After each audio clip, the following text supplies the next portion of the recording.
En este canal hemos visto importantes batallas navales en Latinoamérica durante el siglo XIX. Pero en este mismo siglo, al otro lado del mundo, todavía se daban historias de independencia.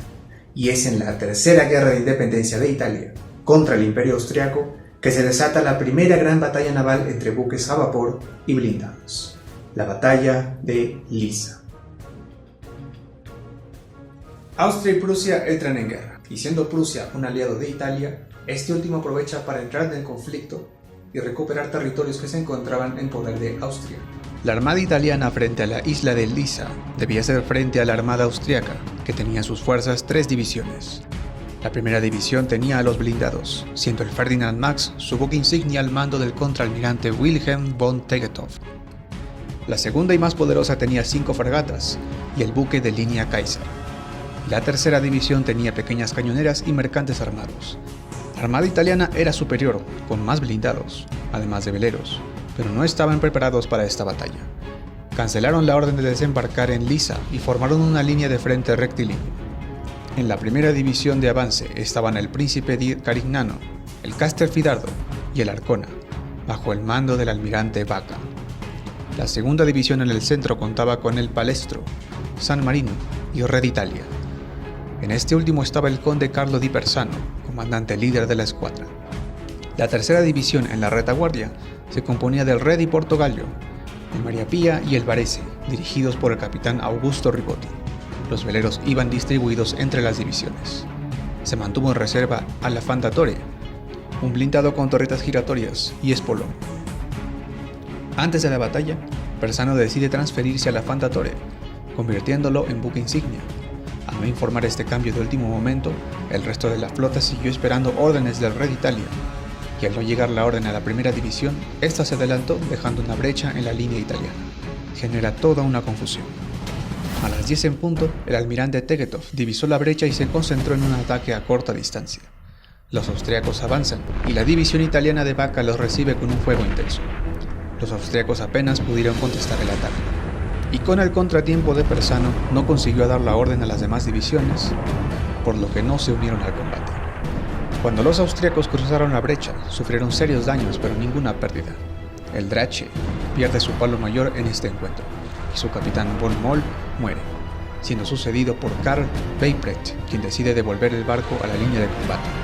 El Habsburg, el Salamander y el Kaiser Max de la flota austriaca se concentran en atacar a la primera división italiana, mientras que el Juan de Austria, el Drache y el Prinz Eugen se enfrentaron a la segunda. Persano, a bordo de la Fondatore, se mantuvo cerca del combate pero sin intervenir. Con la confusión en el bando italiano, el comodoro von Petz, al mando del Kaiser, dirige a la segunda división hacia la retaguardia italiana. Los barcos veleros austriacos de la segunda división se enfrentaron a los modernos acorazados italianos con armas pesadas. La fragata austríaca Novara recibe 47 impactos y el Erzherzog Friedrich fue dañado bajo la línea de flotación, aunque consiguió mantenerse a flote, mientras que el Schwanzenberg fue inutilizado por el fuego italiano. Persano se lanzó al combate con el Fondatore. Decide atacar al buque de línea Kaiser, en vez de acudir en ayuda de la segunda división que estaba mucho más cerca, sufriendo un severo ataque. Sin embargo, el Kaiser consigue esquivar a la Fondatore. El capitán del Re di Portogallo de la tercera división italiana persigue al Kaiser, atacándolo con un potente fuego. El Kaiser gira y colisiona contra este. Aprovecha el impacto para bombardear al Kaiser y consigue derribar su palo mayor. Mientras tanto, Tegethoff envía su buque insignia, el Ferdinand Max, contra el Re d'Italia y el Palestro de la segunda división. Con unos pocos disparos, causaron serios daños, especialmente en el Palestro, que empezó a arder. El capitán del Palestro, Capellini, ordenó a sus hombres abandonar la nave. Su tripulación se negó y trató de salvar el buque para continuar la lucha, pero el Palestro termina por hundirse finalmente, sobreviviendo tan solo 19 hombres de los 230 de la tripulación. El Ferdinand Max rodea al ya debilitado Re d'Italia, sin dejar de disparar. Lo embiste y consigue hundirlo.